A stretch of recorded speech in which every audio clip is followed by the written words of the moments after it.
nii kõva mees ei ole, aga üks koolitaja ütles, et 21 päeva kirjutad iga päev 4 asja, millest sa tänulik oled, aga iga päev erinevatest asjadest. Et ma garanteerin, et sa virised, et tööd ei leia, et sa leiad töö, kui ei leia, siis võtta ühendust. Nii kõva psühholoogiline nipp, eks ju, et tegid musta täppi paberi peale, suure paberi peale, kõik näevad seda täppi, kõik kirjavad seda täppi, musta täppi, aga keegi suurt valget paberit ei toogi välja, ei näe.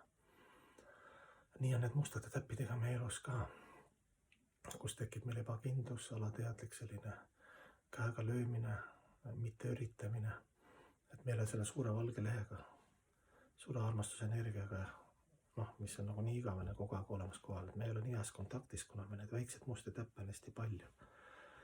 Need samastamisi, kõiki neid kibestumisi, eks ju.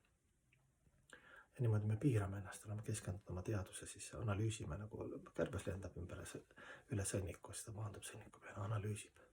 Liblikas lendab ka, või see mesinane lendab ka üle sõnniku, näeb seda sõnnikut, aga ta ei jää nagu väga pikalt sinna.